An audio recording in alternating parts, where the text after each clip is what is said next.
the way that this feels like Monsters Incorporated.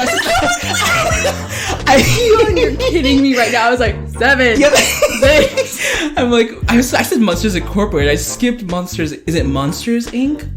It's Monsters Inc. Okay, Monster. Monsters Inc. Monsters Inc. Okay. The winner take all. What is it? It's the fear of one more kill. That's one of the best Pixar movies out there. Listen, it's my favorite. Yeah.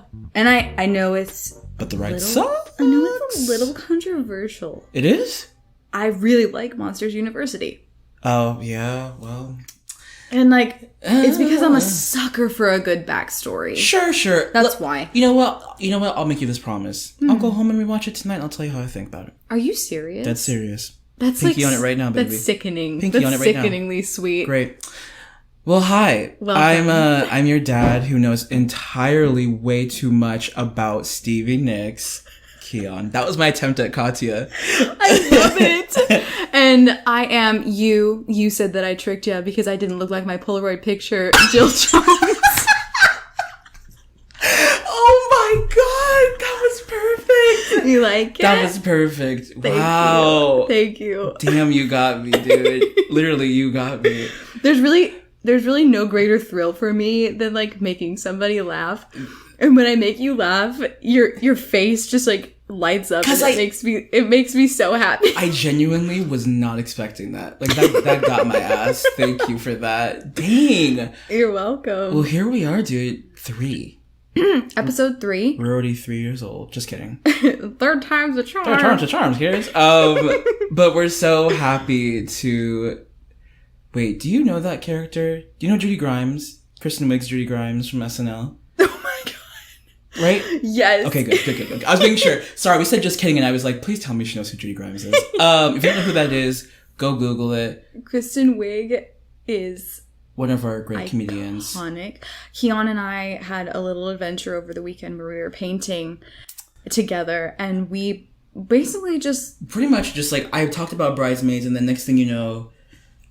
Basically, we're hitting all the pointers. We just like every good scene in the movie, which is a lot of scenes. A lot of them. Just recited all of them. All of it, because it's that good of a movie. Yeah, it truly is. If you haven't seen Bridesmaids, definitely watch it. Come on. Where have you been? You know that movie's like almost 10 years old? It is 10 years old, dude. Yeah. I was like, wow. I was literally 15. Oh, man. I was still in high school, so... Same. Oh, yeah. Wow. Well, I have a question for you. Hit me, honey. What is making you happy this week? Great question. And it can be, it can be like an actual tangible thing. Sure. It can be something you watch. Sure. I'm going to say 2 things. Okay. I'm going to say I watched David Byrne's American Utopia. Oh. Do you know who he is? He's the lead singer of Talking Heads. It's his Broadway show that he did. What? I didn't know about this. It's essentially an hour concert, like 2-hour concert. Spike Lee himself directed it. Where can I watch this? HBO Max. I'll give you my information. Oh, you're too kind. I should just get my own. It's worth it. Truly, I should. It's worth it. But that was really something to witness. Yeah. It's just, there's just something about really...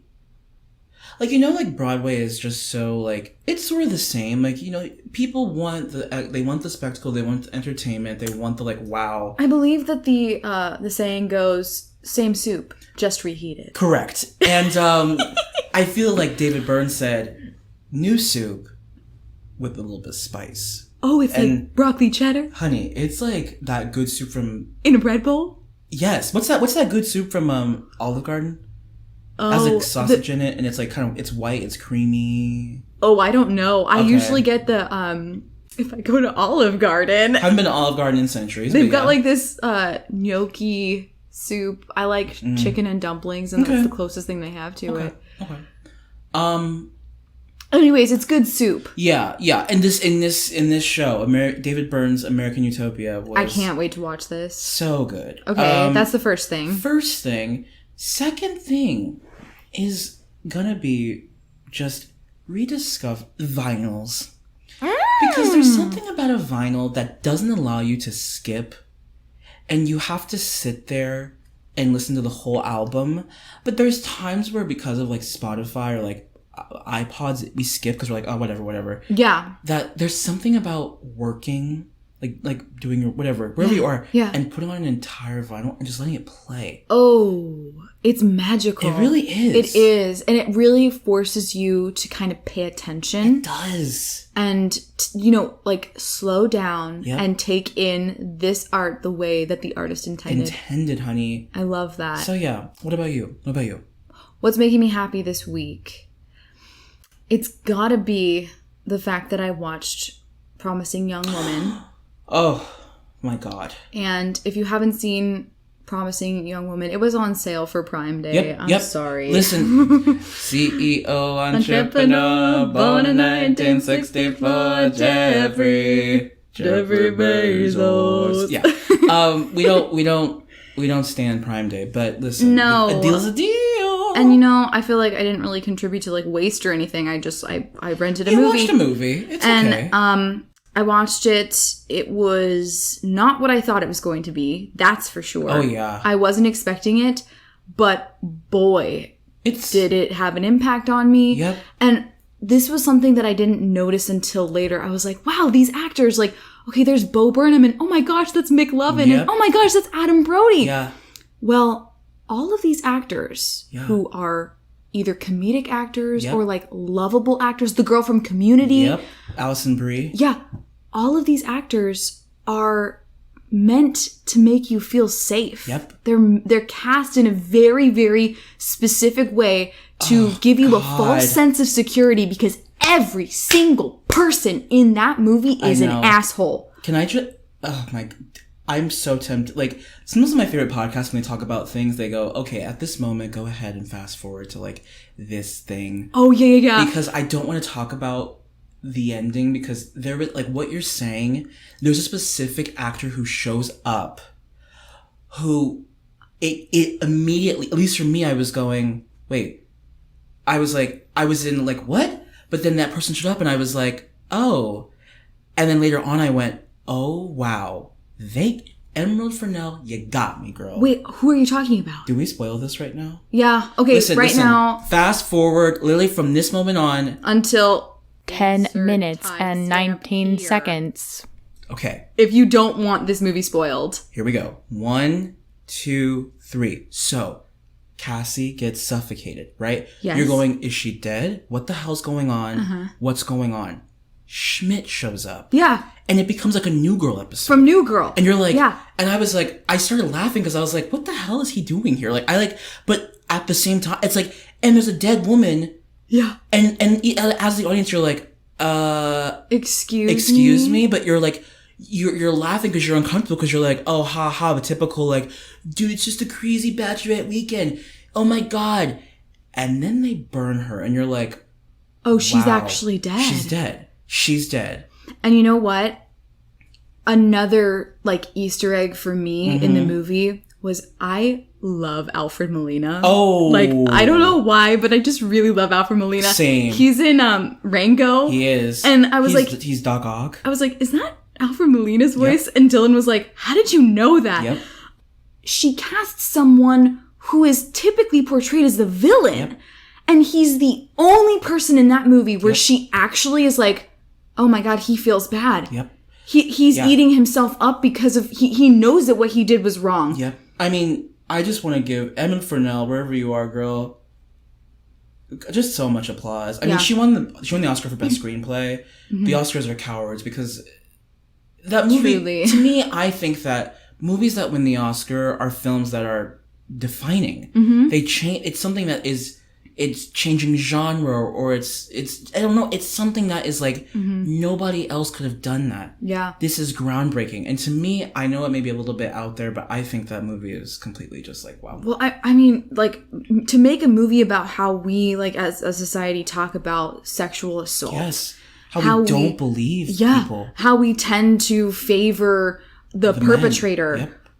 And you know, she even says it, I forget the name of the character, the dean basically says, oh, innocent until proven guilty. That's right? brilliant. And I was just like, wow. Yeah. Because, you know, if you ever go to school or you go to college, like this is like one of the main places that something like this will happen. And I truly enjoyed it. I love Laverne Cox. Same. I wish there was more so of her. much. Wish there was more of her. I like wish her character had more to do. Sure.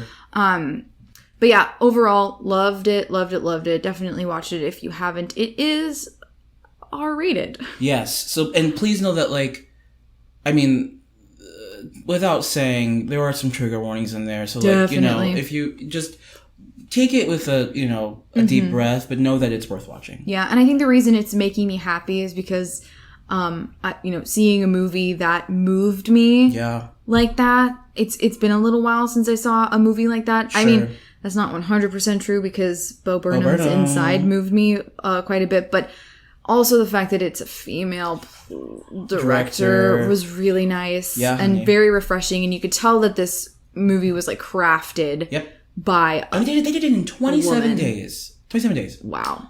I really actually can't believe that. And Will Ferrell is one amazing director. Yeah. Anyways, welcome to Revolving Doors, a theater podcast. Yeah, sorry about that. Sorry, got a little sidetracked there. But no, but like truly, theater and film become intertwined. And I think it's important. Like, listen, Eric Clark, when you listen to this, I didn't forget, honey.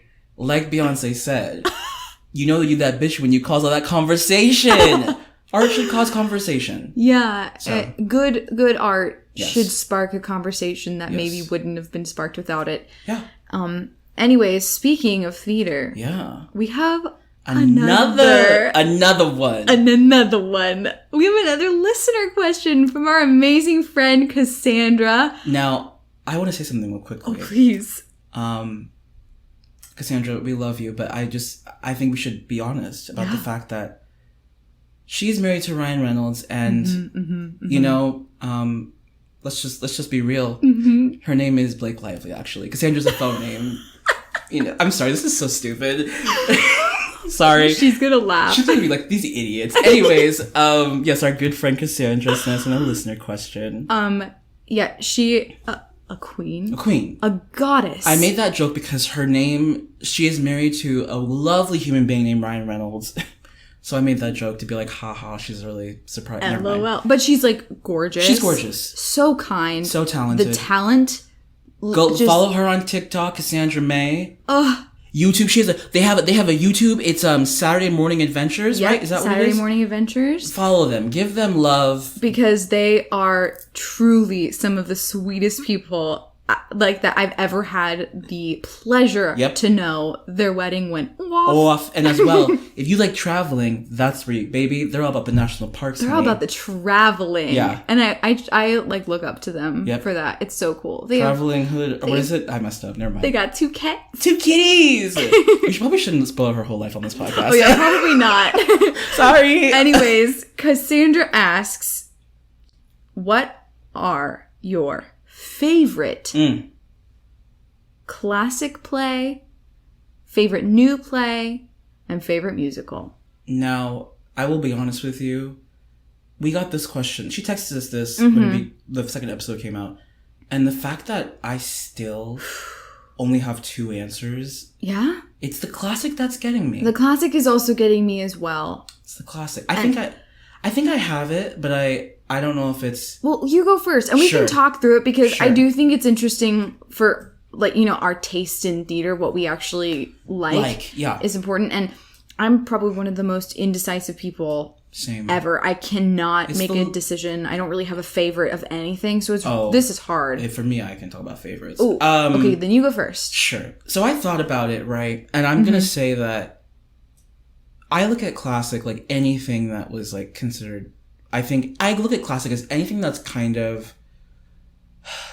I think there's like a defining year. I think like before 1950 something is classic. And so I know that it's a play that people are like, I'm gonna get some eye rolls, but I'm going to say good old Edward Albee's Who's Afraid of Virginia Woolf. Well, see, that's just not fair. Is that yours too? Yeah. Because it's the only play that I can think of that was written a while ago. Same. That's not super... Well, I mean, it's still problematic. Sure. I mean, to me, if I don't say that, it's the other two that people are like, Kian, really? But it's like, it's either Romeo and Juliet. Okay. Or it's Angels in America. Oh, you know what? That's interesting because I thought you were going to mention Streetcar. Oh, I love Streetcar. Yeah, I know you do. Tennessee Williams is sweet. That's a whole other conversation. Yeah. I do love Streetcar, but I don't. I'm learning to let go of that because it's just something that I love Blanche Dubois, but I also realize that that's literally a woman who is like pining for the South, who's like, I mean, she's racist. So, yeah, she's racist. There's no way around it. So, but yes, so you know what? You go ahead and take Virginia Woolf. Okay. I'm gonna say Angels because I love Romeo and Juliet, but that's a different conversation. And it truly is a classic. It's it's done. People do it like as a tribute a lot of the times now, and it's still being produced. So I think that's really, really beautiful. If you have the National Theatre, which is amazing, big, huge theater in London, they put on some of the most glamorous productions in the world. They did a production of Angels in America, which was like the first revival in years, with Andrew Garfield, Nathan Lane. Oh my gosh, Nathan Lane. Both won Tonys for it, although I don't agree with Andrews. No. But if you have the chance, do watch it. If you've never seen Angels in America, I think it's a great production. So yeah, that's there. But yeah, I would say Angels in America or Romeo and Juliet would be my classics. And I do have to say, I'm still a sucker for Shakespeare. Oh, same. I also do really appreciate Chekhov's work. Oh, and we did mention that seeing Uncle Vanya was like a huge life changer. Yeah. And actually, Cassandra was there when we saw Uncle Vanya. She was. So I found a new love for that play. Yeah. As well. Yes. I think Chekhov was deeply misunderstood. I think he's been taught wrong for the longest time. I agree with that. Yeah. Yeah. So that's the classic. What about new plays? So I'm actually going to say a musical. Whoa. Okay. Because this is why I can't say plays. Okay. Anybody who knows me knows that I read too many plays. Sure. And I specifically read too many plays from, you know what I'm going to say. Oh my God. New Play Exchange. Yeah. Which, if you don't know New Play Exchange, it's basically Netflix for plays. It's amazing. It's so inexpensive. Like, literally, if you like to read plays, if you want to read plays from playwrights who are really working in the American canon right now, go on New Play Exchange. It's really awesome because you can, you subscribe. Yep. You can pay by month or you can pay for the year. Yep. And you can search plays just like a keyword. You can search playwright attributes, narrative attributes. It's awesome. And then you can find your playwright and then look at their recommendations, see what they're reading. It is very, very cool. It's one of the best things that's ever happened in this world. It's awesome. So the reason why I'm going to go with this musical is because as much as I'm going off of things that I've seen. That's kind of what I categorize it as. Because if I've read it, sure, but I think seeing it makes a difference. Okay.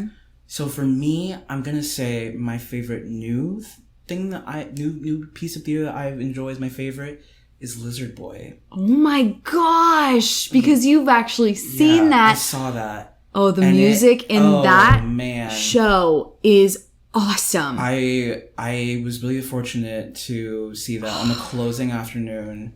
Dang. It was so hard to get tickets because it was a huge production in Seattle. Oh my gosh. And then Diversionary did it here in San Diego, and I saw the literal last performance, and there is something. Don't get me wrong, that's the beauty of theater, is that some shows can be put in big auditoriums and you feel the weight of it and you're like, wow.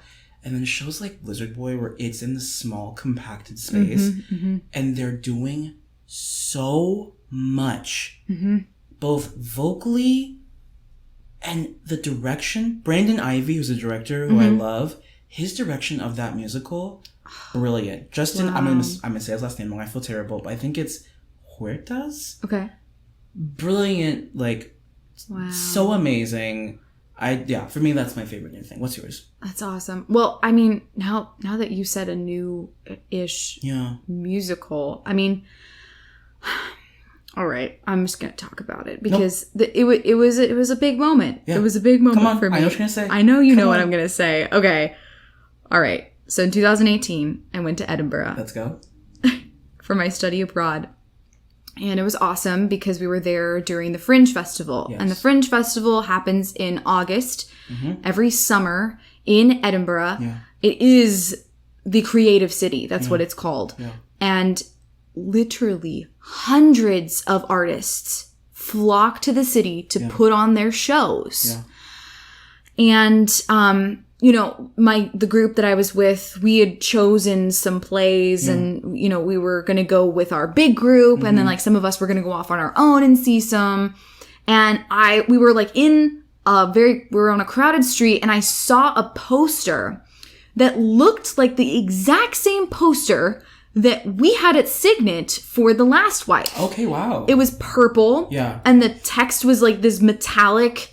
And I was like, that looks exactly like The Last Wife. Yeah. What is that? Yeah. And it was called Six Divorced, Beheaded, Live. And I was like, is that a musical about the 6 wives of Henry VIII? Right. Which is like when you say it out loud, you're like, Get out of here. Yeah. I was like, that's awesome. Especially, well, see, for me, well, not to cut you off, sorry. You go. But for me, it's like, it sounds awesome, but I roll my eyes a little bit because I'm like, that idiot come after Hamilton. You're like, oh, okay, I was like, oh, this is a joke. Yeah. I mean, it's super cool and I'm into it, but like, what? That sounds like a joke. Right. How do you do that?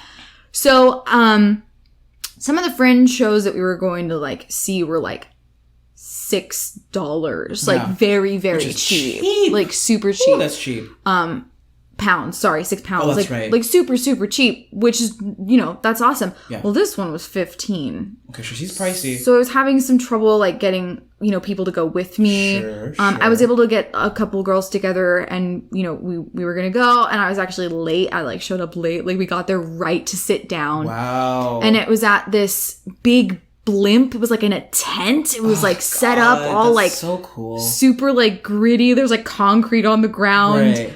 And so the band was like warming up and they're all female. And I was like, whoa, that's really cool. Wow. Like all of them. They're all dressed in these super cool, almost like steampunk, like studded, like awesome costumes. And then the show started.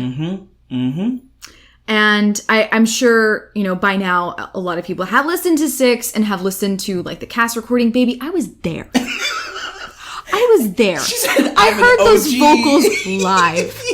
I heard those vocals live, yes. And from the very moment that beat dropped, I was like, "Oh yeah, I'm not in Kansas anymore." That is me with Lizard Boy. The second that goes, there's like a little like ding, ding, ding, and then the first note starts, and I was like, "Oh, so this is gonna be literally amazing for the next like however long this is." Yep. Yeah, and so you know. I watched the whole thing. You please listen to it on Spotify. Same. If you haven't. You can listen to both of these shows on Spotify. Lizard Boy, the music in Lizard Boy is incredible. Listen, if you are a woman or a female identifying individual, hell, who cares? If you can sing, honey, A Terrible Ride is one of the greatest. That is my song. The greatest songs to hit the musical theater canon in like the past 10 years. And no one seems to know it. It's because it is underground. It is underground. I mean, it's not, it hasn't been performed a lot. So yeah. Yeah. So watching Six at the end, I was just bawling. Yeah. Because I was like, this is a female empowerment piece. Yeah. And finding out that the show was written by 2 people while they were still in college. Oh my God. I didn't know that. Yeah. 1 female and 1 male writer. And they just, right out of the park. The talent. And like what they've done with the show now. So Six has tons of different casts. I met the original cast. Come on.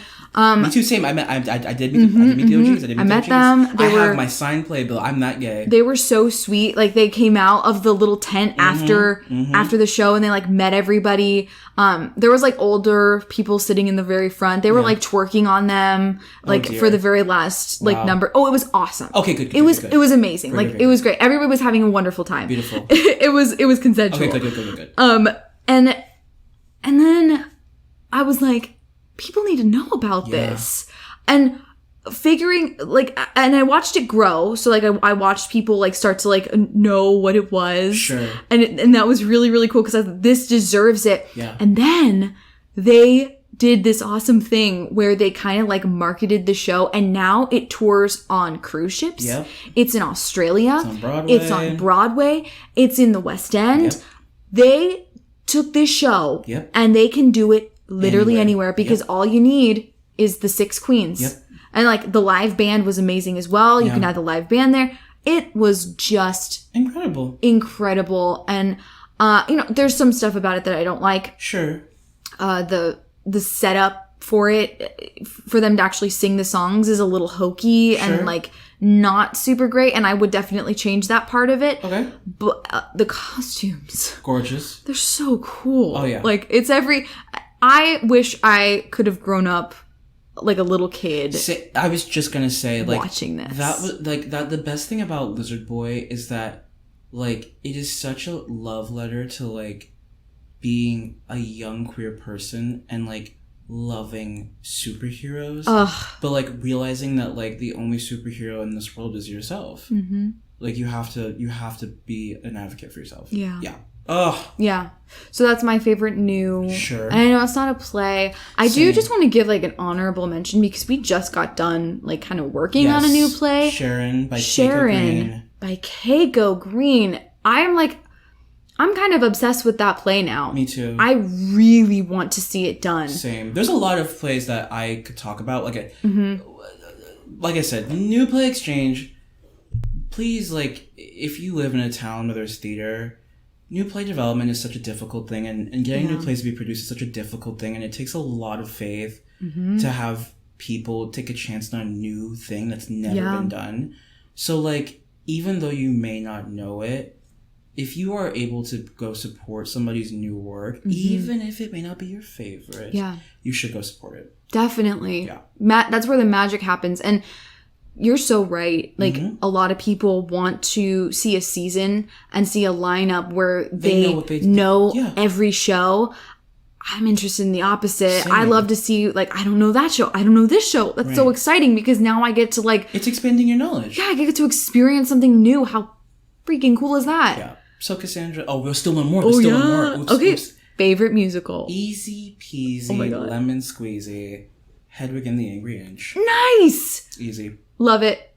I don't even need an explanation, really, but if you'd like to... You've seen it. Yes, I have, baby. Saw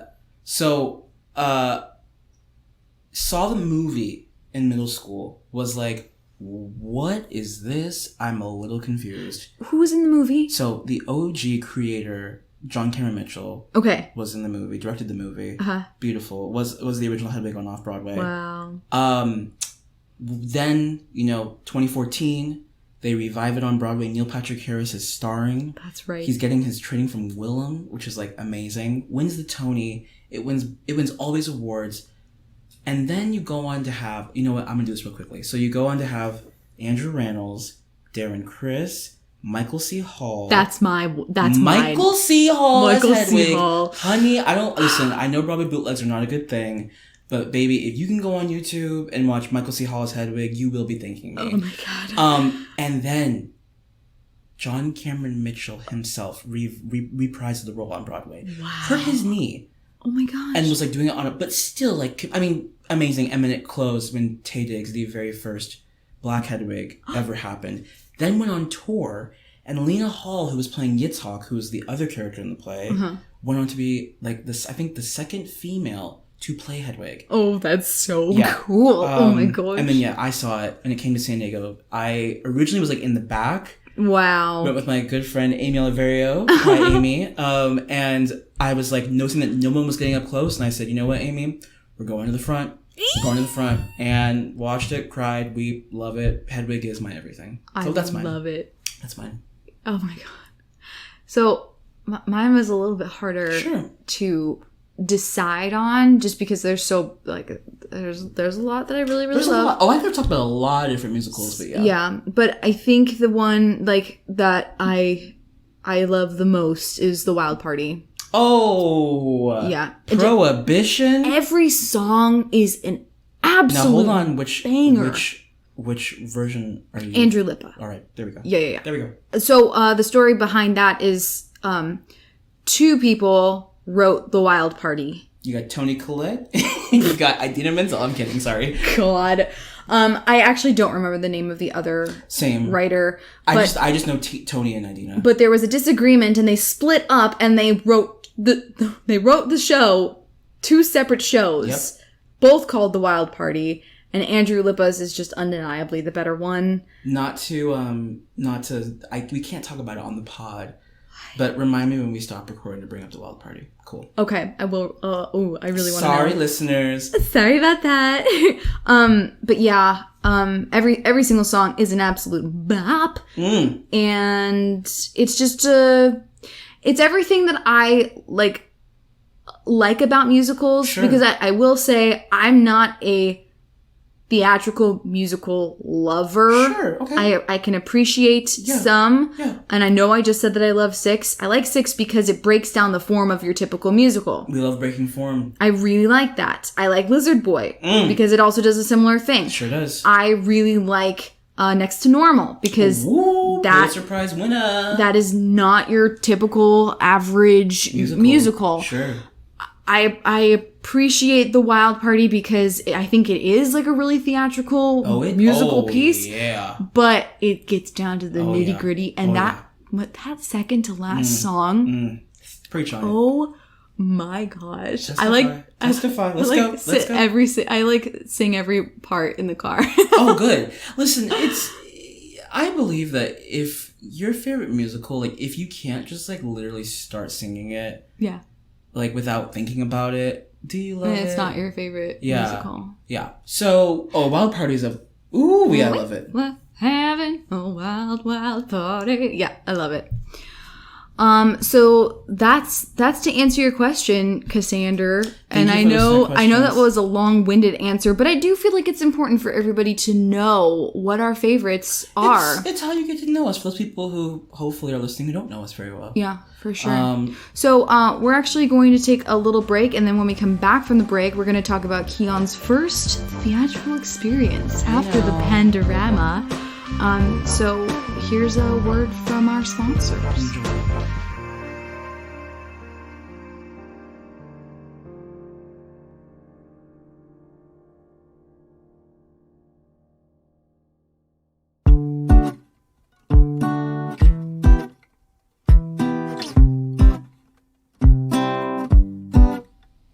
This podcast is brought to you by Sunscreen. Hi there. If you're like us, you're a human being, constantly cooking under the harmful rays of the big old sun. She's kind of a bastard. I mean, she's kind of important for the earth. I enjoy her, but I do wish she wasn't so loud. So, this is your reminder. She's not going away. Not for a long time. And it's time to over-apply that sunscreen, honey. Make this a promise to yourself. Apply sunscreen every day. I personally recommend Glossier's Invisible Shield for that 30 SPF love. Because why? No skin cancer, honey. And it smells good. Make this promise to yourself. Right here. And now, sunscreen all summer, baby. No questions asked. Sunscreen is for everyone. Slather yourself responsibly. And now, back to the show.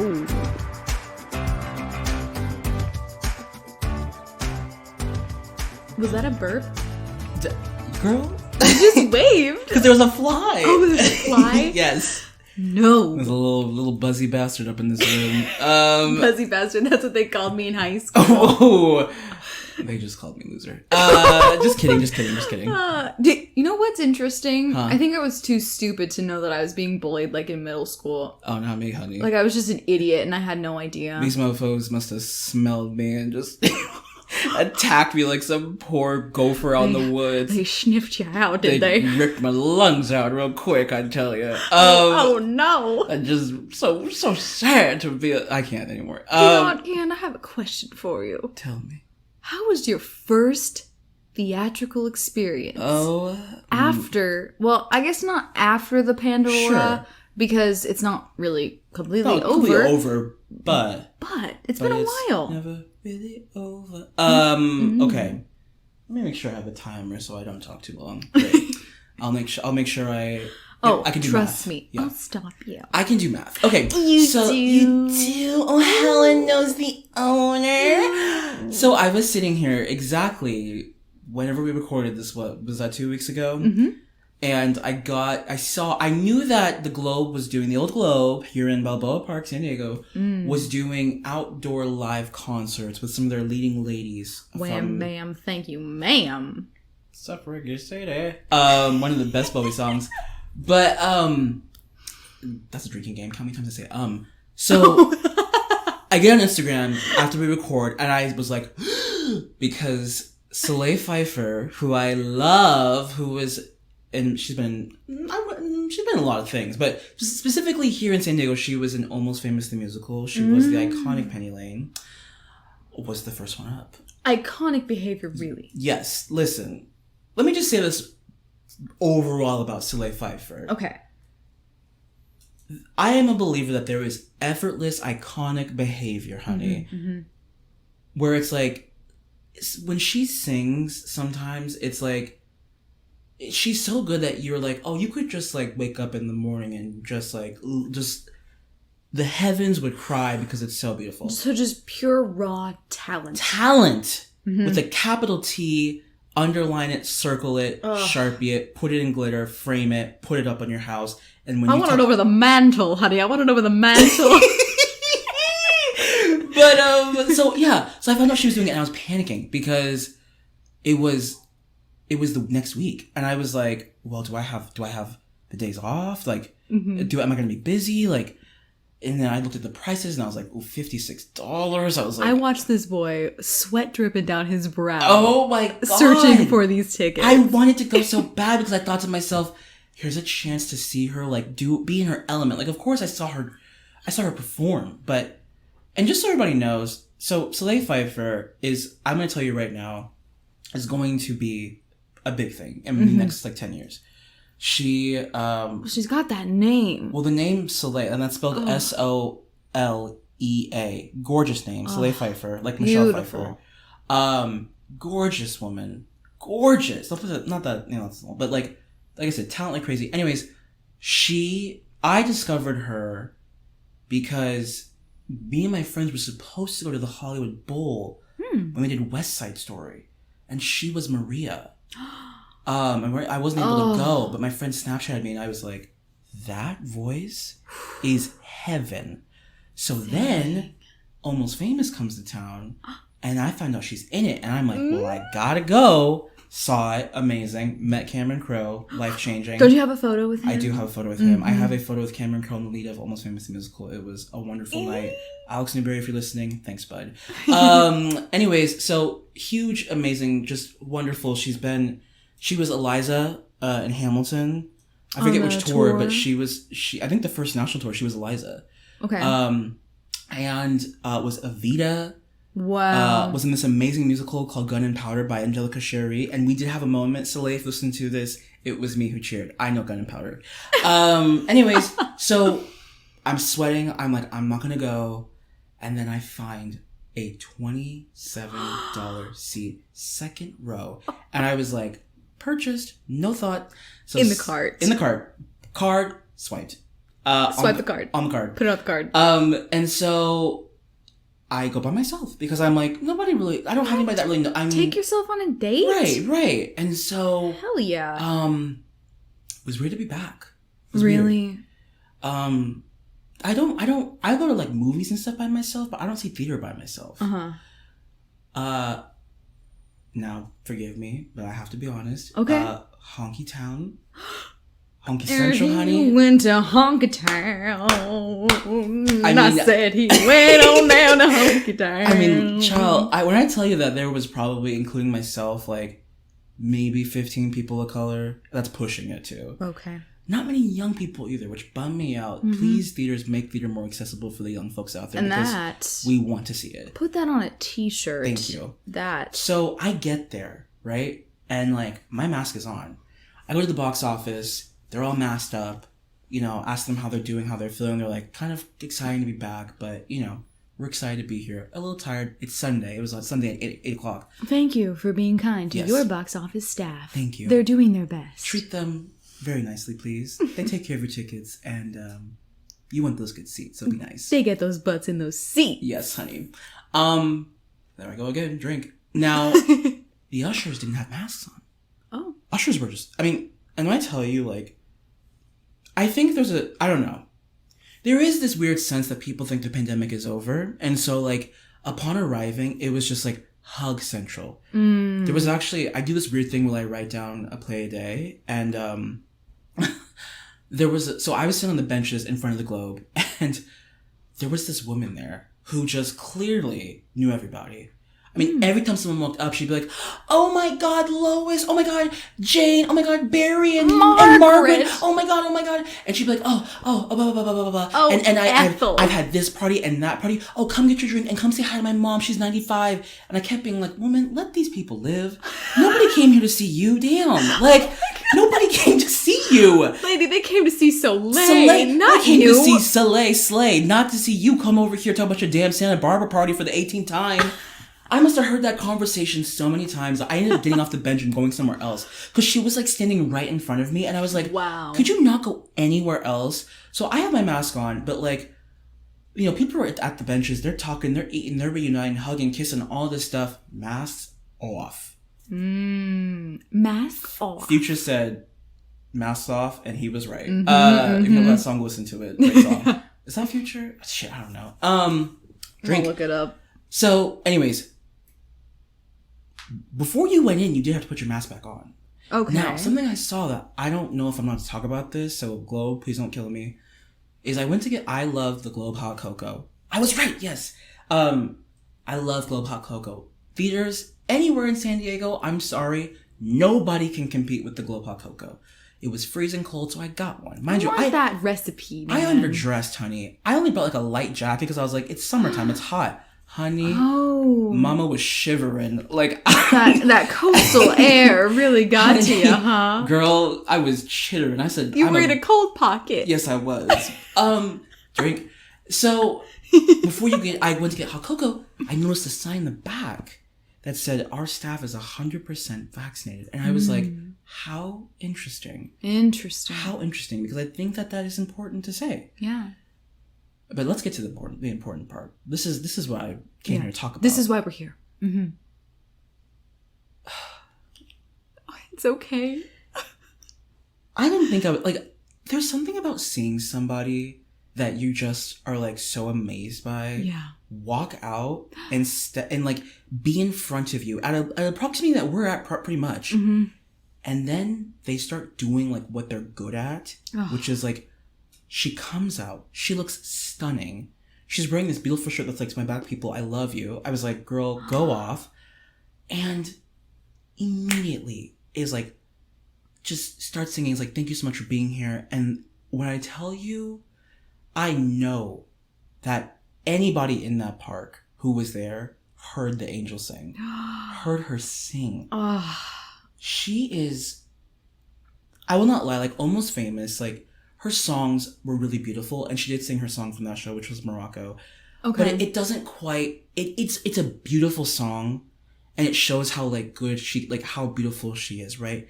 But I will not lie, I'm a sucker for a high note. And every time she hit them, I was like, oh my God. But soulful. She talked about how... her piano player, they had worked together before, and... She was Eliza on Hamilton, and she was talking about how, like, oh, people love Hamilton. I always have to sing Burn, but I always have to sing Lynn's Burn. And she's like, I'm here, and I want to change it up. So she did this, like, guitar-y, like, very, like, kind of, like, rock version of Burn. What? It was so good. We were not allowed to record, but I trust me, if I could have, I would have, because... Listen, I'm a sucker for that song. Dude, like... That's my favorite song in Act 2. Sure. Of Hamilton. Sure. So, wow. I would have loved to see the that. normal, like, do-do-do-do. No, it was like... I mean, it was like... Oh, I mean, sexy. She sang Slow Burn because her boyfriend was there, which was, I mean, and you know how much I love Slow Burn by Casey Musgraves. Oh one moment that I want to talk about, but it was so hard because I don't want to be obnoxious, right? I'm a youngin' in a room full of people who want to go to bed probably when it started. If it were up to them, they'd have been bed an hour ago. Thank you. They're not people who want to, they're not people who are like, woo, yeah, whereas I am. Uh-huh. It's a concert. Yeah. It's not a show. The artist needs that energy. You're giving them the gift of your energy. So she's like, she gives this beautiful speech about how she's so excited about our generation and this, like, the changing that the art's going to be when we start to be able to get a moment. And I'm like, yes. Crickets. No. I'm like, these old folks are disrespecting this queen. Like, show some damn respect on this woman, please. My favorite thing, too, was she was like, how wonderful that I'm performing. I got to perform on Juneteenth and not performing the day after Juneteenth. And she was like, I want you to tell the person next to you, happy Juneteenth. And she was like, I can see some of you in there not even doing it, so do it. Ooh. And I was like, you better tell them. Yes. Drink. She, I mean, she sang Evita. I just, every song, it was just powerhouse. Wow. It was effortless, amazing, and the hour went so fast. It was only an hour. Wow. It went so fast. Oh my gosh. Interestingly enough, was spaced out. So we were at the outdoor venue. We weren't inside. We were at the outdoor venue, which I thought was inside actually. Oh, okay. And which, by the way, the band, amazing. But some people did wear masks. Still. Okay. Some people did, because they told you when you got the email to be like, you're coming. They were like, if you're not vaccinated, don't take off your mask. Okay. They're like, we won't ask you for proof, but you need to. We're trusting you to not take that off if you're not vaccinated. But very spaced out. Like, it's like if you could tell that if people bought tickets together, they sat together. But if it's like me, where it was like single tickets, you were like, there was 2 seats. Like, you weren't allowed to. Oh, so like, was it 6 feet probably? No, I mean, just imagine that it's like 2 seats empty next to you. Got basically. It. Honestly, that's what I prefer. Oh, same. I'm like, I don't want to be all close next to you, Bridget. But I felt safe. Okay, good. I felt safe, you know? I felt... One thing I thought was interesting was, I don't know, I think it's respectful, but was not allowed to stay after. They did ask you to leave and respect her privacy and don't stay and ask her for, her time because it's COVID and we don't want to... Yeah. We don't want to, it's funny though, because I think somebody did stick. I remember somebody's like, thanks for your autograph. I saw somebody post about it and I was like, they were there? Like, what? So, anyways, I'm giving a bad review of this, but it was not just... at all. No, I'm like completely mesmerized right now because listening to you talk about somebody who has just like this beautiful, pure, raw talent. Yes. And to just sit there and appreciate just one person. Yep. Like, that is truly such an amazing gift. And let me say something real quickly. You know I don't like Andrew Lloyd Webber. You know I do not. Oh, girl.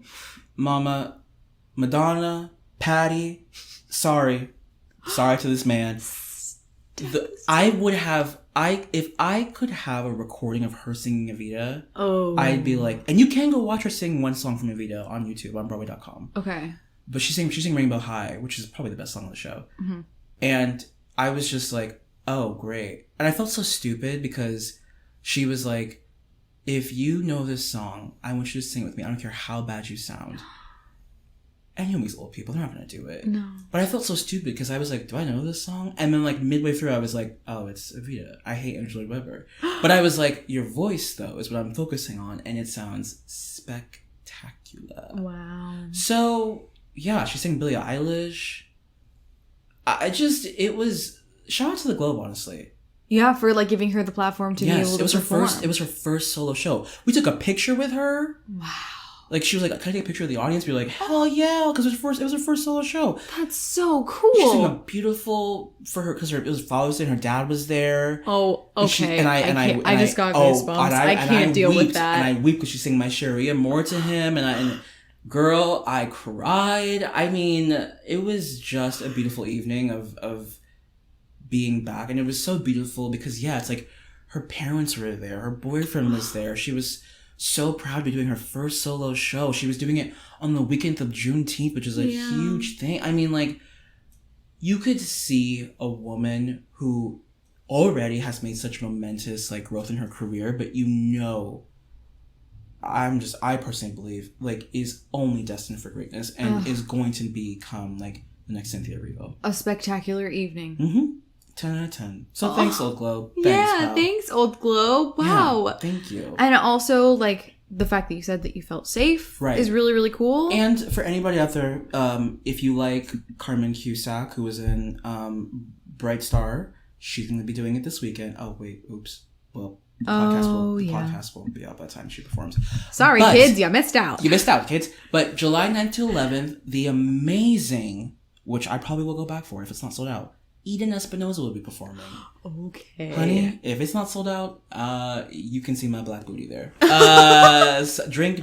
So yeah, that was it. So it just, it felt good to be, it felt so, like, to hear a live band start up again. To hear a violin, like a violin and a cello blend. There's nothing like it. Truly. Sex can't compare. Oh. And I'm done. I love it. As Austin Powers says, and I'm spent. And that's it, everyone. You have an honest, genuine review. Genuine by Pony. Oh, no, Pony by Genuine. Anyways, so that was that. It was beautiful. Well, I'm very, very excited for you. That's really, really cool. And I can't wait to get back either. It's gonna be a weird moment, I think. There was definitely moments of like I said, I kept my mask on until I sat down, and then I took it off because I was like, I'm not gonna.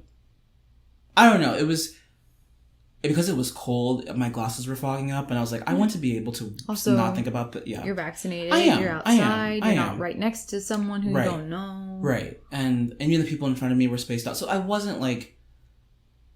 But it was interesting. I think what startled me was how quick people were. To like, I mean, the mask mandate's lifted, but it just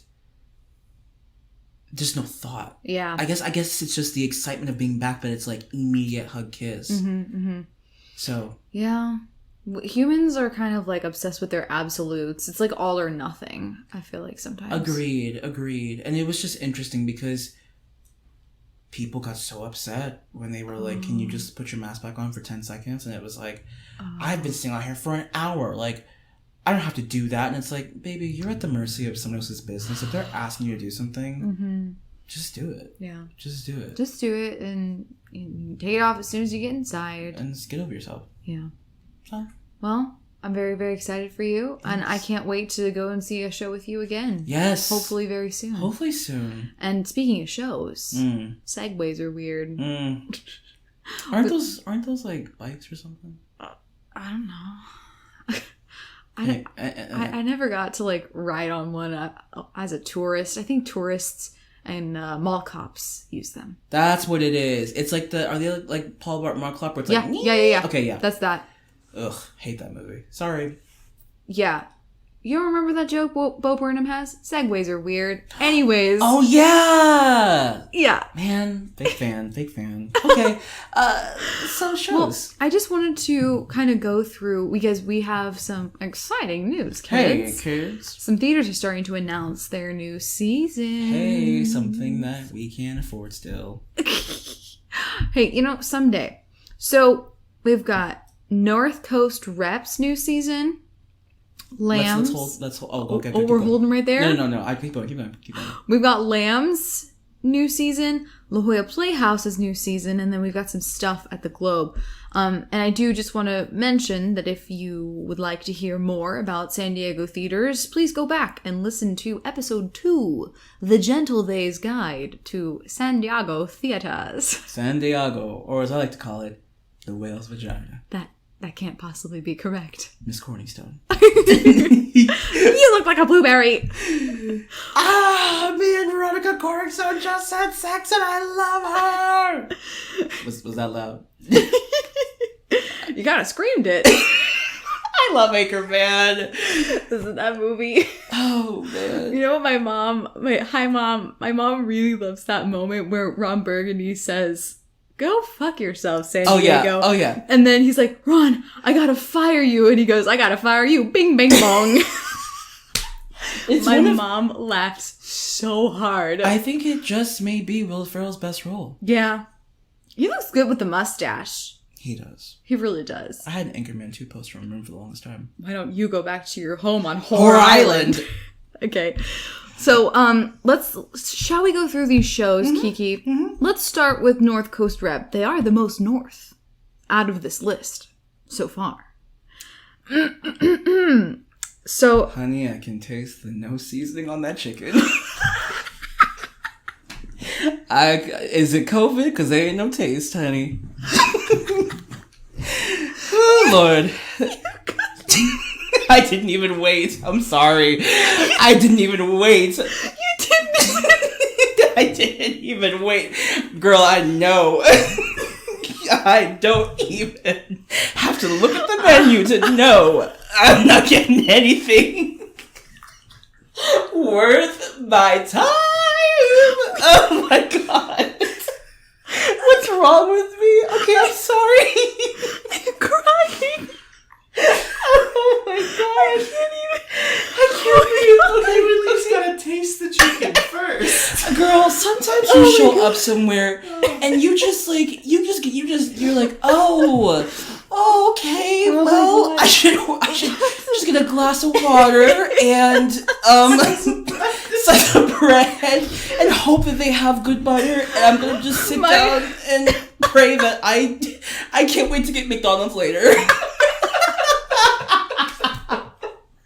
I truly can't believe you. I can't. You didn't even allow. You didn't even give anyone a chance. And that's a Keon Savage moment. So the season. Oh my lord. Oh, okay. Dang. Listen. Sorry, it's been a while. I haven't laughed that hard.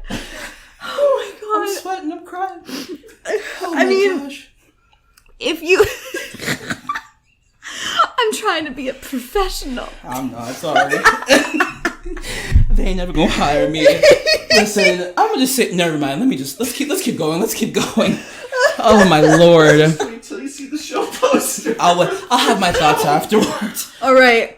Now listen, everyone. We said earlier in this episode that theater is meant to spark a conversation. It is, and I need to preface really quickly that there is nothing wrong with like you can like the art you like, and sometimes, how do I say that? I don't know. I'm just gonna be blunt. It's not always going to be everyone's plate of chicken. And also, I just need to say this because I feel like people are gonna be like, oh my god, but like, white people aren't the devil, okay? Okay. I'm just saying that sometimes we can put a little pepper in that room. Okay. We can step aside. Yes. We can make some room. Yes. We can allow other people in, you know? Yes. And if you've got a platform, then you automatically have a responsibility. And as well, if this is for anything, but like brown folk, black folk, queer folk,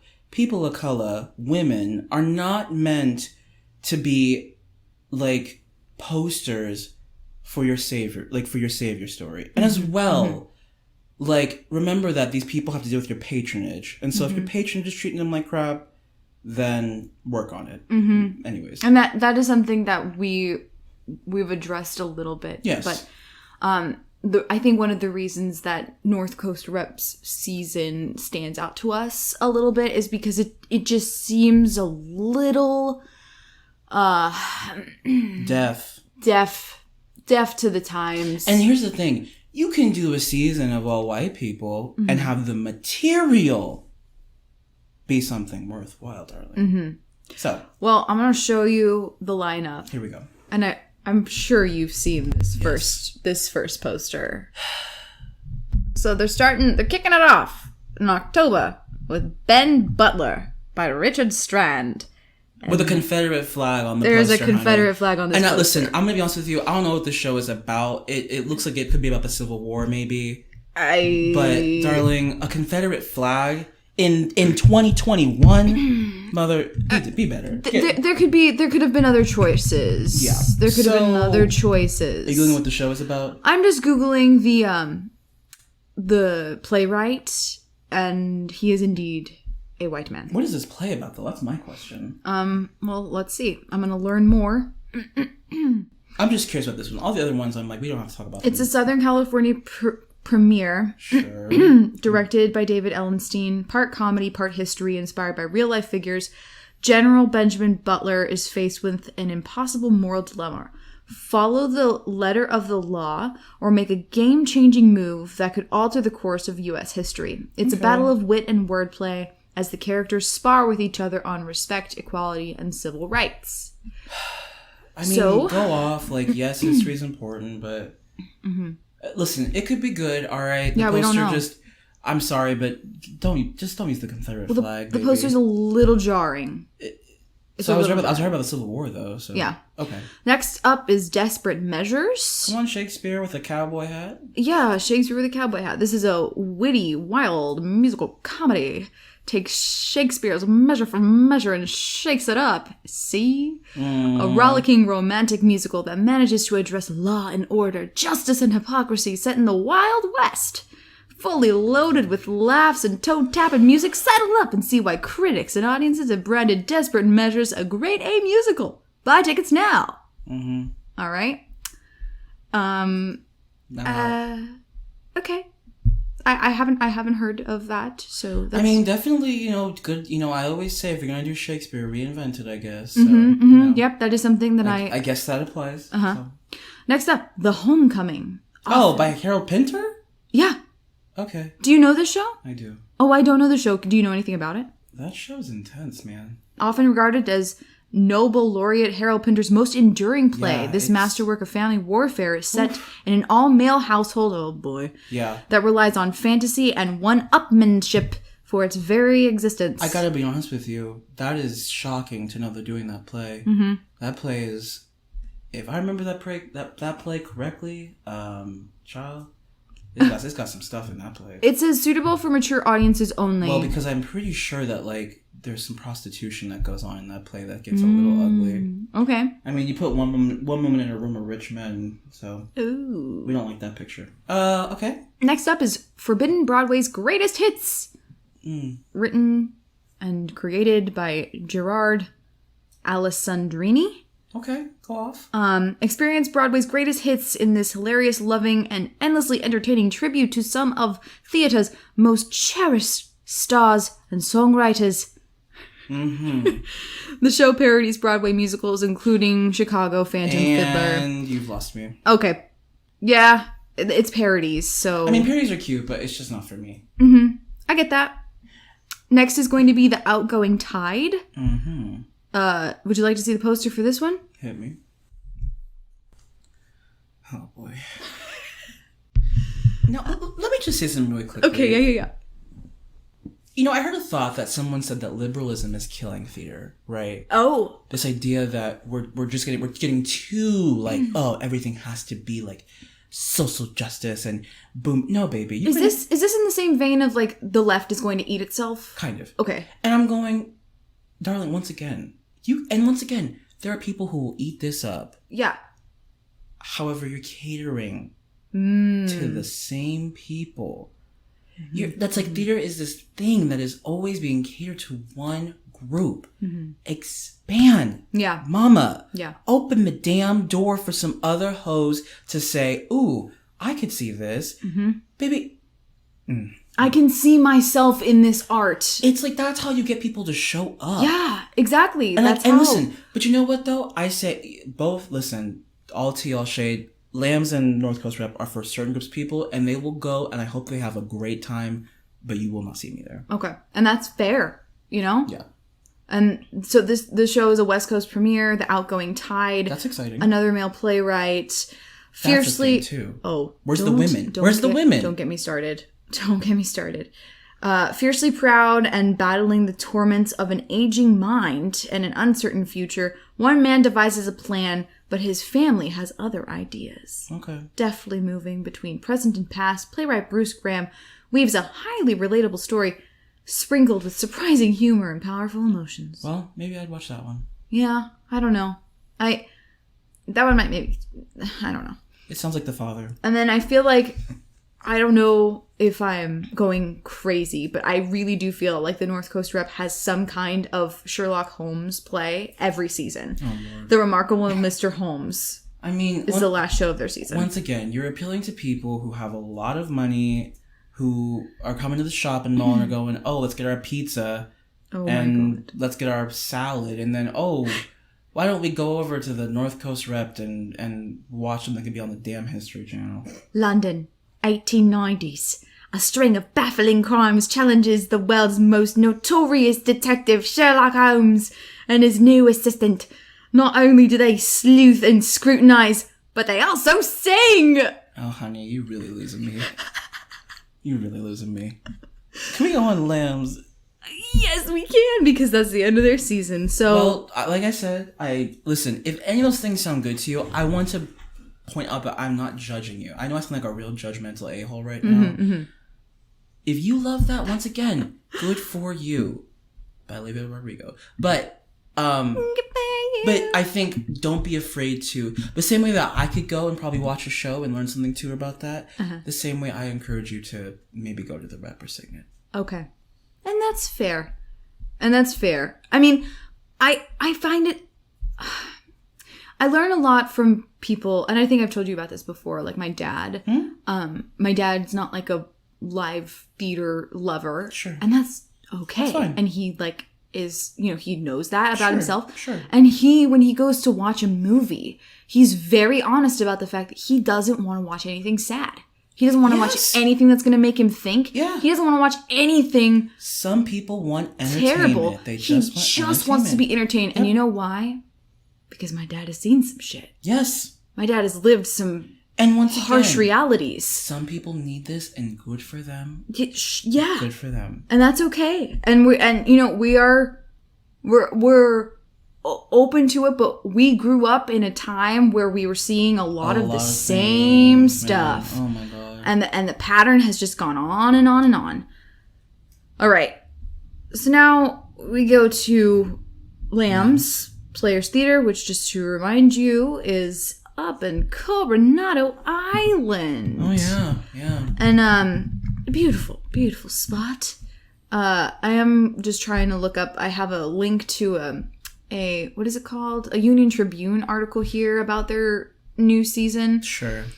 I think something to point out, I guess, because I'll just say this, which I mean, we kind of talked about it earlier, is just like, after a year of such change, after a year of going, hey, if you've been kind of producing mostly all white people, could you potentially make a little bit more room? It's just a little bit interesting that there is not such a push to produce anybody who's not white and who's also not male. The casting could change, but sure. Yeah, so it looks like they're going to also start up in October with The Belle of Amherst. Lamb's company member Cynthia Gerber will star in this solo play that takes on a humorous and moving look at American poet Emily Dickinson. So, one-woman show. Oh my god. They always be doing... Have you heard that John Mulaney joke? I think Emily Dickinson's a lesbian and you get partial credit. Yeah. That show, though, with Haley Steinfeld on Apple TV, I hear it's crazy. Oh, really? Yeah. I haven't seen it. I just feel like... What's it called? Dickinson. Oh, okay. Okay. Emily Dickinson. Sure. Okay. Next is Christmas 2021, celebrating Lamb's 50 years. Okay, congratulations. Good. Good for you. Instead of the usual Festival of Christmas production, Lambs will host a program with 5 decades of music from its annual holiday shows. Okay. Yeah. Who doesn't love a Christmas show? Sounds like a celebration. Yeah. The next is The Hound of Bakersville's. Okay. There's not very much here by way of a description. Smith said the company is now deciding between a few different theatrical takes on this classic Sherlock Holmes mystery. You're kidding me. Wait, what? You're kidding me. You are kidding me. Another Sherlock Holmes? Darling. I'm sorry. Since when is Sherlock Holmes a thing to do on stage? Let me ask you something, because I'm just going to be honest with you. Yeah. Listen, I'm going to be blunt. As a white person, does Sherlock Holmes rustle your jimmies? Is that something that really excites you? No. I mean, I like maybe Robert Downey Jr. Sure. Maybe it's... Listen, I'm not trying to say anything bad about Sherlock Holmes. You know, people love Sherlock with Michael Cumberbatch. With Benedict Cumberbatch and Martin Sheen. But, honey, 2? Yeah. Once again, this is what I'm saying. Do we have to write... Like, we can't write anything else. And I know for sure... Do you think it's because it's like, what's it called? When it's over 100 years old. Also, you know what? I'm just going to be frank about it. Do it. Do we need any more plays? When are we going to start writing about people who, like, I don't know. Listen, we... say it. Do we need to, like, hear about Emily Dickinson or Jane Austen? It's like these white women. White people. White people. Hammer it in. Listen, you can do another white person. Would you like some more white with that toast? Just, I don't know. Update it, dude. Talk about Kathleen Kennedy for God's sakes. Talk about Jackie Kennedy. I don't know. Honestly, talk about Stevie Nicks. Let's talk about Marie and Rosetta. Prime example. That's a great example. That's how you can spice it up. Like many people don't know that rock and roll started by a black woman. Correct. Like, to me, I go, if you're going to have a historical thing, educate us on something that we don't know about. As Selena Gomez said in another Cinderella story, I messed up. Another Cinderella story too. Tell me something I don't know. Yeah. So yeah. Sorry. What is it called when something is over 100 years old? It is public domain. Public domain. That might be one of the reasons that there's a bunch of Sherlock Holmes. Sure. I don't care. It's why Gatsby's about to have 18,000 renditions, because now it's public domain. I like the Guy Ritchie Sherlock Holmes. That's the only thing I've really seen regarding Sherlock Holmes. Lord. Okay. RESPECT. Aretha? Carrie Meads and Vanda Eddington, the writing team behind some of Lamb's biggest shows, Boomers and American Rhythm, are writing a new musical review that will celebrate the music of great female singers of the 1960s, including Aretha Franklin, Joni Mitchell, Dionne Warwick, Janis Joplin, Diana Ross, Brenda Lee, and more. Now see, you can bet on it right now. I'll go see that. I love this. That interests me genuinely. That genuinely I will be intrigues going to watch me. that. See, yes. That's what I'm saying. Yes. Celebrate an idea of that. So many people were. And that's the only one, because the next one is $1 Million Quartet. One of Lamb's biggest successes in recent history. This scripted play with music recreates the real life one night recording session by Johnny Cash, Elvis Presley, and Carl Perkins and Jerry Lewis. Again, I'm just saying. It's like, honey, yeah. Moving on. Okay, Key. The Playhouse. So the Playhouse. They've announced 3 shows with this season, and I don't know if it's going to be like a shortened season, if they're going to add more, but they're starting off with The Garden. Okay. By Charlene Woodard. Wait a minute, that name sounds familiar. I'm going to Google this person real quick. Let's see. Beautiful black woman, American playwright and actress. Can you show me a picture of her, please? Ain't misbehaving. Yep, I knew it. I was like, that iconic woman. She's on Pose. Iconic.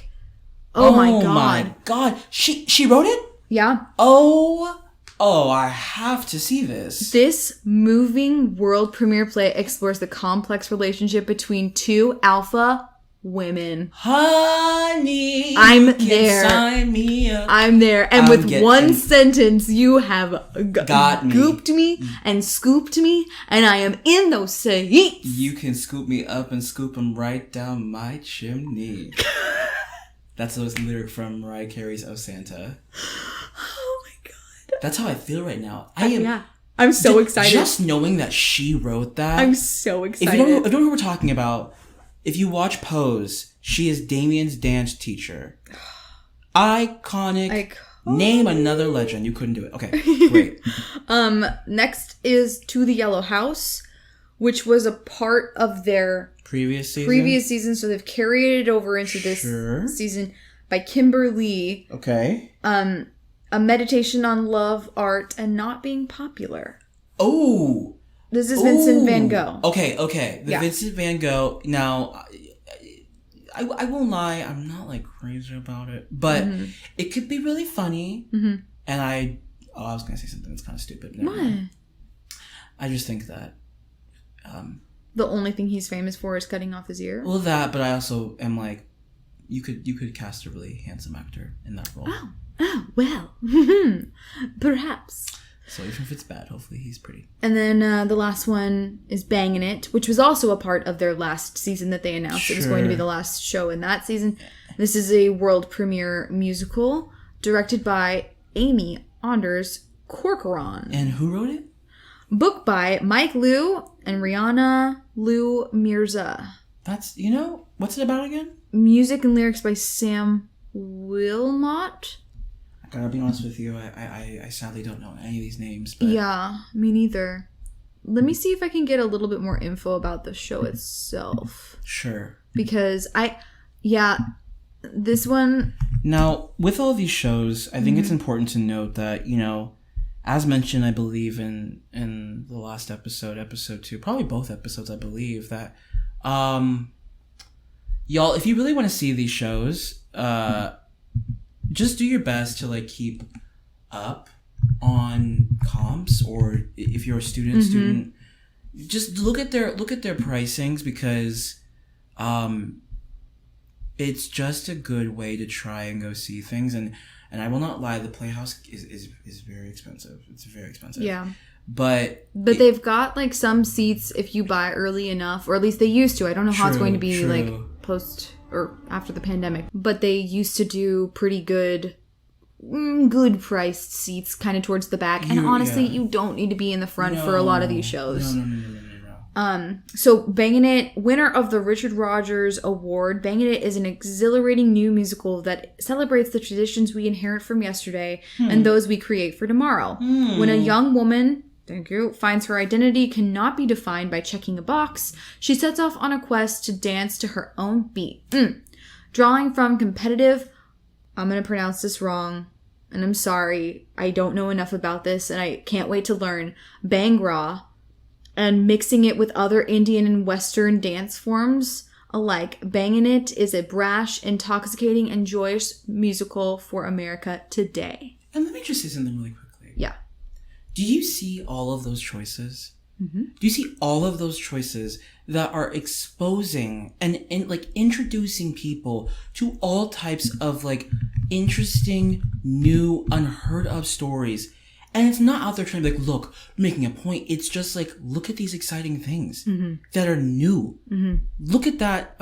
Anyways. No, it's true. And it's like every single one of the shows was written by either a female or a person of color, or a female had their hand on it for, looks like for Bangin' It. And it's just, it's ingrained in La Jolla Playhouse's culture to do all kinds of work. And that's just really cool. And that's just really special. It encapsulates a lot of different stories in one season, so that's really exciting. I'm excited to see those places. Yeah, I am too. Actually, there's not one that I'm not excited for. No, quite frankly, well, I don't know about the Van Gogh one, but I'll still go see it. Written by a female of color. Oh, you know what? Kimberly. You know what? Oh, did she write? What has she written? I'm looking at some of the other things that she's written. Will you tell me one that I'm thinking she... Plays and Cooled Untitled Fuck Miss Saigon play. Yep, okay. That is so funny. She's been at the Eugene O'Neill Theater. Oh my gosh, she's like worked everywhere. Tokyo Fish Story? Brownsville Song? No. Different Words for the Same Thing? I'm maybe thinking of somebody else. I'm so sorry. That's okay, yeah, but it's kind of cool. So the Globe, right? Did the Globe announce the season? The Globe is coming back. They're going to start in August, which is actually a little bit before a lot of these places. Most of these places are starting in October. Hair's at the outdoor, though. That's true. So Hair, if you don't know Hair, What are you doing, hair? Huh? Honey, it's the dawning of the age of Aquarius, lovely. A lot of sex, a lot of boogie. They got the sex, and that's all I have to say. I wonder if they're gonna do something different with it. Yeah, I mean, it's definitely a musical that's like, ooh, revolution. I mean, it's the 70s, so okay. It's a revolution. Okay, The Gardens of Annuncia. That's a new one? Let's see. Hey. Globe Commission World Premiere Musical. Very exciting. Very exciting. Looks like we got directed and choreographed by a woman. Come through. Yeah, so that looks pretty cool.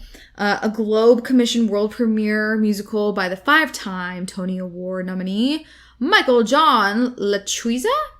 The Gardens of Annuncia is inspired by the life story of an icon of the American stage who directs and choreographs the show at the Globe. Broadway legend Graciela... Oh, no. Today, Jill's having a hard time pronouncing words. It's okay, though. It's okay. It looks like Graciela Danielle. Yeah. Graciela Danielle. Annuncia tends the garden of her country house as she reflects on her life, looking back on her girlhood in Juan Perón's Argentina and paying homage to the family of women whose sacrifices allowed her to become an artist. Okay. I'd go see it. I would go see it. 100% I would. Next up is Shutter Sisters. Another Globe Commission world premiere. I gotta say, I do love that title. Yeah. I don't know what it's about, but I love that title. I like the fact that a lot of these works are new, and I have no idea what they're about. Yeah. But that doesn't stop me from seeing it. No, yeah. That's like, just like we said, I'm excited to see new stuff. Shutter Sisters tells the story of two women living parallel lives on the hardest days of their lives. A white woman named Michael?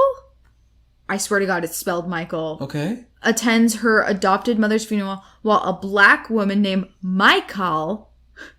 Okay, so one is literally spelled like Michael the white way. Yeah. And then a black woman named Michael, Mykal, kicks her adult daughter out of her home. A heartfelt and surprising journey through womanhood, identity, and what it means to belong. God, honestly, you got me. You got me. And it's directed by Donya K. Washington. Oh, sorry. I thought Donya is the name of a playwright I love. Donya Love. Oh my God, I got so excited. Whoops. That's okay. That's silly okay. me. Silly me. That's okay. And then let's see what's up. I really want to see that. That sounds like a two-hander, and I love two-handers. It's just so exciting to have so much new work be pumped through San Diego. A thrilling new production of a too often neglected American classic, Trouble in Mind, directed by Delicia Turner Sonnenberg. Go, Delicia! By Alice Childress. Okay. A thrilling new production, New York, 1955. A leading black actress and a multiracial cast rehearse a challenging new Broadway play set in the South. I will. Is it done? Is it done? I'm never done. I said that was so mean of me. I apologize. I don't care. I do.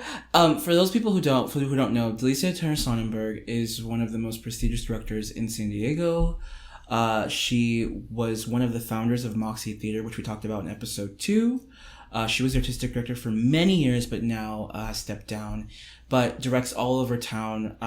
Really, just like I said, is one of the most prestigious directors here. So if you have a chance to see her work, I would strongly recommend it. Absolutely. And I almost said something. You naughty girl! Tonight I'll be your naughty girl. Drop shit. That ain't me. And then last up is El Borracho, directed by Edward Torres. Come through. Raul is ill. He drinks because he always drinks, just like El Borracho on the Loteria card. In his final months, Raul is forced to move in with his ex-wife Alma, who now has to care for the man she thought she'd never have to see again, and his son David, who has a secret he's longing to share. Developed as part of the Globe's 2020 Powers New Voices Festival, the world premiere of Tony Meneses' compelling tragic comedy follows one family's journey to come together so they can say their final goodbyes. See, you got me again. Warning, contains strong language. Oh, Lord. You know people are like, I don't want to hear fuck. Sorry. But look, we gave you hair. Shut up. Like, come on, girl. I'm excited for that. Yeah. See, that's what I'm saying. Like, do you see that? You see these differences. Like, the idea, you're just empowering new voices, empowering new work. And it's embedded in these seasons as well. It's not like beautiful sprinkled on there like, and people, oh yeah, we got this too. It's a part of it. It is it. God, that makes me... I just got thoughts about something, but once again, listeners can't hear. Sorry. Well, that's that. Those are the theaters that have announced so far. Once again, know that you can go on the websites and check these out, check out dates. We didn't talk about dates or prices, but... And again, I really want to apologize because I know I said some names wrong, and I'm going to try to get better. Because... If I ever get better... Help me, I'm poor. Ma'am, you need to go back to your seat, please. No, it isn't me. I am Mrs. Iglesias. Ma'am, I just please... Okay. Stove. What kind of name is that? My name is Steve. Stove. Are you an appliance? No, my name is Steve. Anyways, is it time for the segment? It's time for the segment, baby. TikTok. TikTok of the week. What's your favorite TikTok this week? Oh, I don't have it pulled up, but my favorite TikTok of the week, I saw it on Twitter because Bob the Drag Queen retweeted it first. Mm-hmm. But it's this idea that it's a pigeon Bob. At Pride. And he's like, yes, you have it? Yes, you better work, bitch. You better work, bitch. Right? Throw out some bread. And his face. Throw out some bread, bitch. Right? I see you throwing that glitter. I see you throwing that glitter. Cut it out and throw some bread. This part. Stop throwing that glitter and throw some bread out. Little bread. I know you have some bread. Empty your pockets. Empty your pockets. Ew. Let's get together, have a kiki over some bread. Let's have a kiki over some bread. I see a lot of jock straps, but you know what I don't see is bread. No. What you have to understand. If there's no bread, wait, he goes. If there's no bread, honey, it's not pride. No, you have to go watch it because it's his facial expressions when he's waiting for somebody to say like it's just so brilliant. But it's truly brilliant. Happy Pride Month. That's my favorite. Honestly, happy Pride. Oh boy, I'm between some because I thought I had my favorite one of this week, but it's actually my favorite.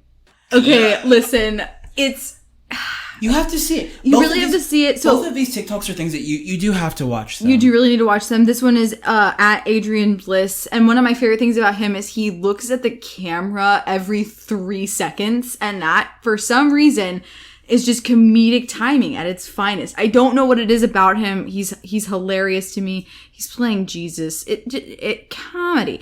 And then Kiki's that he mentioned is at Vin _A. Love it. Vinny. I love it.